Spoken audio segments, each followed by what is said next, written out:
Prenons cet exemple d'ontologie. On a le concept racine des véhicules.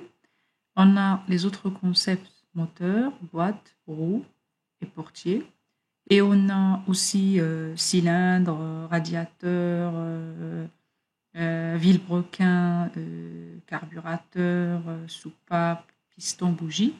Et puis, on a en ellipse les relations. Donc, un véhicule, il est composé de moteurs, de boîtes à vitesse, de roues et de portiers.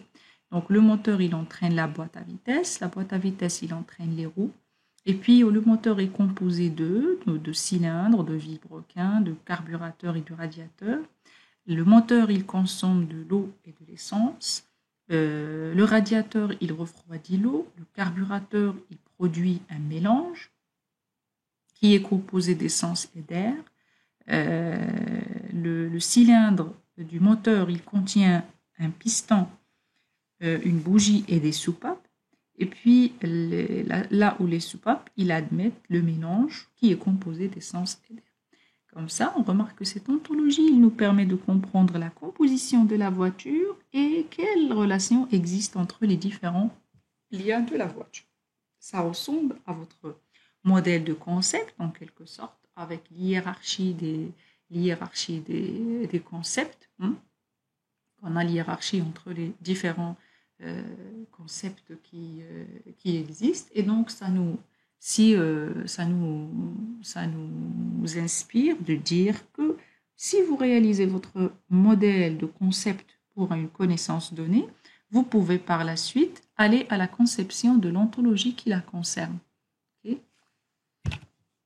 Donc, parlons maintenant de la relation de l'ontologie avec la base de connaissances ou bien la limite de l'ontologie avec la base de connaissances. Et là, je tiens à signaler que pour la base de connaissances, et comme on a compris la dernière fois, on peut, là, dans la base de connaissances, exploiter plutôt notre modèle de tâche. Notre modèle de tâche qui nous permet de répondre à la question comment ça marche. Donc, si vous avez votre modèle de tâche, vous allez le traduire en base des règles et en base des faits, en base des règles et par la suite la base des faits. Et vous allez construire votre raisonnement à partir de ce modèle.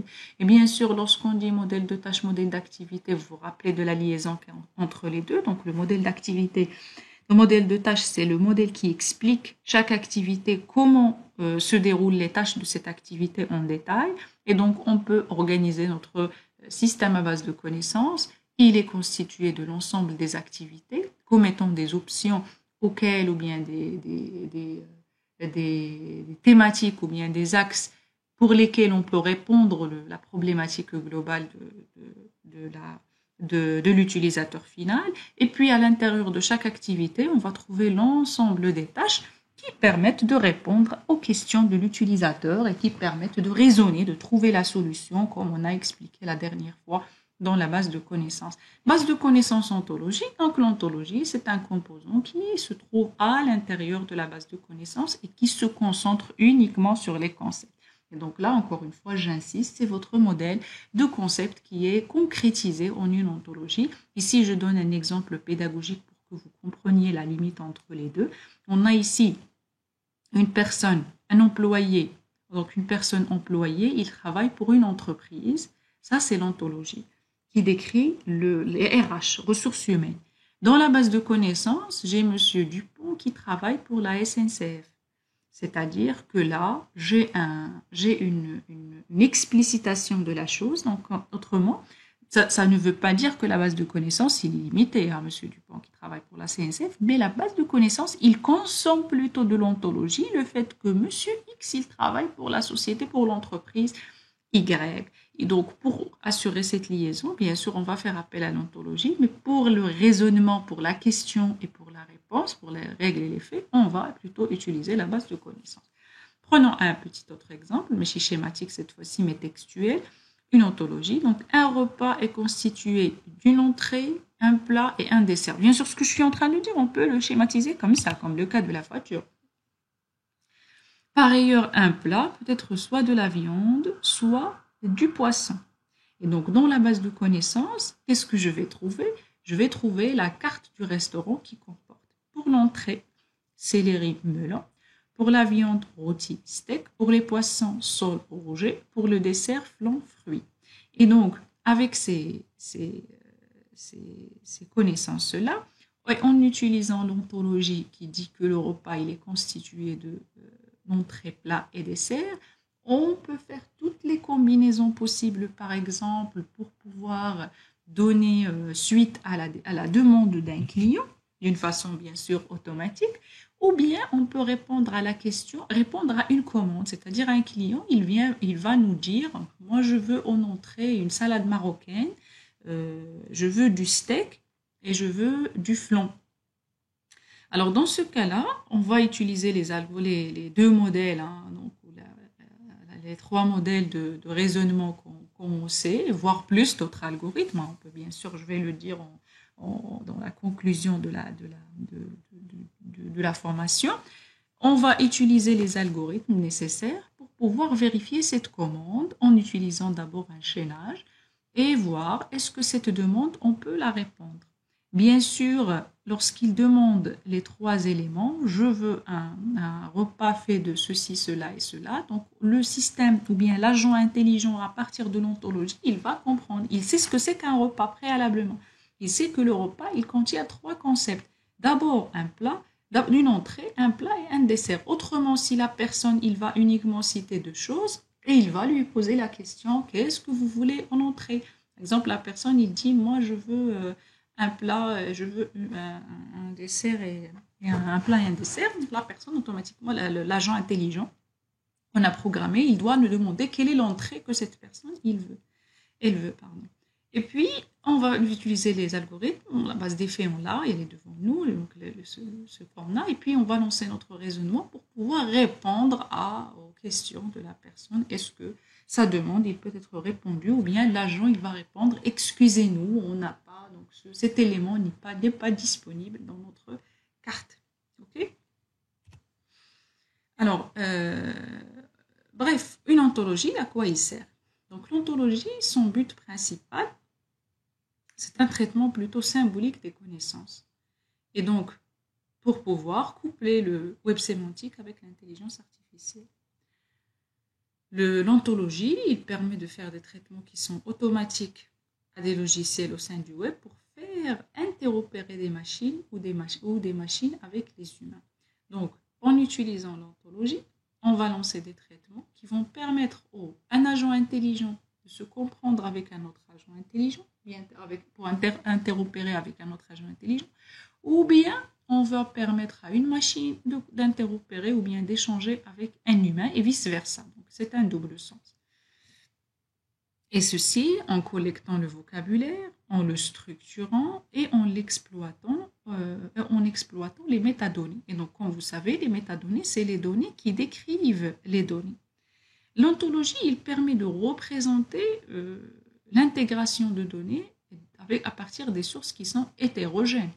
Et donc, comme vous le savez, comme je l'ai signalé, donc une ontologie déjà, on va automatiquement la relier avec d'autres ontologies qui existent et d'autres personnes en fait pour pouvoir faire l'enrichissement. Mais parfois, on peut enrichir notre ontologie à partir d'une base de données qu'on a, à partir d'un modèle qu'on a déjà fait, à partir d'une application qui tourne déjà, à partir d'un dictionnaire de données, ou bien sûr, ou à partir d'un glossary, et on construit notre ontologie. L'ontologie aussi, il sert à décrire les services web. Comme vous savez, les services web, c'est des fonctions ou des petites applications qui sont prêtes à porter et sous forme de services qu'on appelle et qu'on utilise à l'intérieur de nos propres applications. Et alors, l'un des rôles indispensables et incontournables de l'ontologie dans le web, c'est la description de ces services web à l'aide de ce qu'on appelle dans le format WSDL. Donc, le OWL ou bien RDF, ça permet de faire une description d'un WSDL pour que la personne ou bien la machine qui cherche ce WSDL, donc c'est l'extension de web service, il peut le trouver et l'utiliser. Bien sûr, la logique de l'ontologie, c'est une logique de réutilisation, de partage de connaissances, de communication. Donc, tout le travail que vous avez fait lorsque vous avez modélisé la connaissance, dans la partie conceptuelle, dans la partie sémantique, vous êtes prêt à le partager avec la communauté et avec l'ensemble des utilisateurs pour pouvoir enrichir un domaine bien particulier. Alors, comme vous savez, il existe plusieurs types d'ontologie. Il existe plusieurs types d'ontologie. On n'a pas une seule ontologie. On a des types qui sont phares, qui sont très utilisés, à savoir des ontologies génériques. Alors, les ontologies génériques, c'est les ontologies qui sont utilisées dans les gros moteurs les gros moteurs de recherche, donc les moteurs de recherche que vous utilisez sur le web, à savoir Google et compagnie, pour comprendre la terminologie générique de l'humain. C'est-à-dire, on ne parle pas de la physique, on ne parle pas des mathématiques, on ne parle pas des sciences naturelles, on ne parle pas de l'informatique, mais on parle de tout. Donc, lorsque je dis un mot, l'ontologie, il doit être capable de le relier avec d'autres mots dans ce qu'on appelle les ontologies génériques. Donc, on va les voir type par type. Et bien sûr, l'ontologie générique, elle est là. Il est relié avec tous les autres types d'ontologies, à savoir les ontologies de domaine qui décrivent un domaine bien particulier, les ontologies des méthodes qui décrivent des méthodes, comme on va le voir, les ontologies de tâches qui décrivent des tâches, et les ontologies d'application qui sont les petites ontologies et qu'on appelle les ontologies de domaine de la tâche. Je vais vous expliquer chaque type à part pour que vous compreniez quelle ontologie vous avez besoin de concevoir et pour quelle finalité. Alors, pour l'ontologie générique, comme je viens de le dire, c'est les concepts qui sont très génériques concernant l'espace, le temps, la matière, les événements, les actions. Donc, c'est cette requête aléatoire que vous tapez sur votre moteur de recherche et que vous obtenez des réponses. Donc, c'est l'ontologie générique qui a rendu service. L'ontologie générique, il est indépendant d'un problème ou d'un domaine d'application particulier, ou bien donc on n'est pas dans le spécifique, on est dans le très générique, on est dans le commun des concepts. Okay? Donc, cette ontologie-là, comme je viens de dire, il doit être relié avec les autres concepts, les autres ontologies pour pouvoir en tirer profit éventuellement à l'ontologie de tâches, l'ontologie de méthode et l'ontologie de domaine. Donc, elle leur fait une source. L'ontologie de domaine, c'est un vocabulaire qui est lié à un domaine de spécialité, un domaine bien spécifique. Uniquement les concepts présents dans l'ontologie générique, tels que par exemple, je veux une ontologie d'électromécanique, je veux une ontologie d'électronique, je veux une ontologie d'automobile, je veux une ontologie de médecine, comme mycine, d'ailleurs ça existe, etc. Et donc, cette ontologie, il va regrouper tous les termes et tous les concepts qui concernent un domaine, il va les relier avec des relations, il va les hiérarchiser, il va la mettre à la disposition de toute personne qui veut mettre en place un système à base de connaissances dans ce domaine, répondre à des problèmes de réparation de voitures. Donc, il nous faut une ontologie de domaine automobile. Ou bien une ontologie de domaine mécanique automobile, plus particulièrement pour pouvoir répondre à des problèmes mécaniques liés à l'automobile. Le troisième type, c'est l'ontologie de tâches. L'ontologie de tâches, il est encore plus petit. On est parti de la plus grande ontologie aux plus petites ontologies. L'ontologie de tâches, c'est une ontologie qui décrit le vocabulaire lié à une tâche ou bien une activité bien spécifique. C'est-à-dire dans votre système de gestion de connaissances, donc votre knowledge management system qu'on est en train de concevoir depuis le tout début de nos séances, vous pouvez prendre une activité bien particulière et construire une petite ontologie de tâches pour cette activité, pour la deuxième activité, pour la troisième activité, ainsi de suite.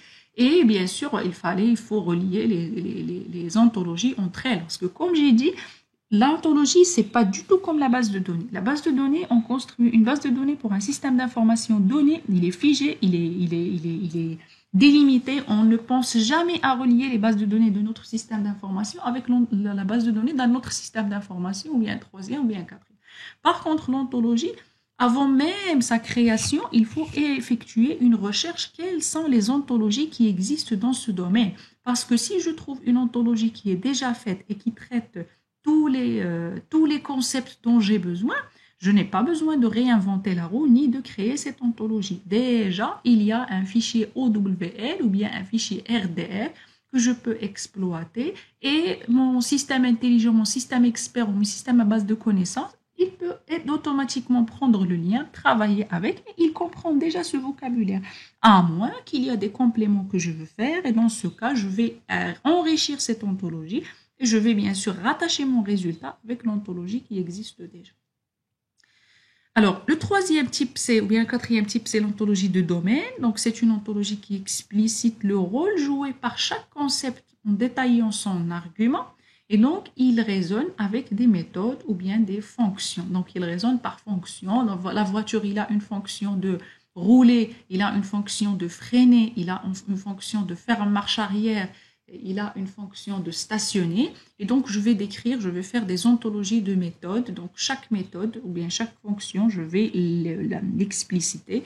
Je vais expliciter le rôle joué par les concepts dans cette méthode et en détaillant bien sûr les arguments pour que ça va être fait. Et le dernier type, c'est l'ontologie d'application ou bien on l'appelle ontologie de domaine de la tâche. Et donc, on décrit le concept d'un domaine donné pour une tâche très particulière et qui sont souvent des spécialisations des ontologies connexes, à savoir l'ontologie de méthode de domaine et de la tâche. Donc, souvent, on est amené, dans 80% des cas, on est amené à faire des ontologies d'application, bien des ontologies de domaine de la tâche. C'est des petites ontologies qu'on fait pour expliquer une tâche donnée dans un domaine bien particulier. Et là aussi, même pour les ontologies d'application, il faut penser à les relier. Ou éventuellement, il faut d'abord les relier au domaine et à la tâche qui les concerne, s'il existe, et par la suite, les relier à d'autres ontologies d'application qui traitent le même problème. Voilà, maintenant on sait les différents types d'ontologies qui existent, c'est-à-dire notre ontologie, cette ontologie qu'on vient de présenter ici de véhicule. Donc là, on peut automatiquement la catégoriser comme étant une petite ontologie d'application parce qu'il explique le fonctionnement du moteur de la voiture, beaucoup plus qu'autre chose, comme vous voyez. Donc, il positionne les composants de la voiture avec le fonctionnement et plus particulièrement le fonctionnement du moteur de la voiture. Donc, on a le domaine, c'est l'automobile ou bien la mécanique automobile, comme vous voulez, et la tâche, c'est le fonctionnement du moteur et on explique une ontologie du fonctionnement du moteur qu'il faut bien sûr relier avec l'ontologie du domaine de la mécanique automobile ou bien domaine de l'automobile en général. Et puis à la tâche de fonctionnement de moteurs, différents types de moteurs qui existent. Voilà. Parlons maintenant un petit peu des langages de représentation des ontologies. Je préfère vous présenter les différents langages existants et bien sûr, je vais vous dire un retour sur chacun de ces langages pour que, en implémentant vos ontologies, vous pouvez choisir parmi ces langages et vous maîtrisez les avantages, les inconvénients de chaque.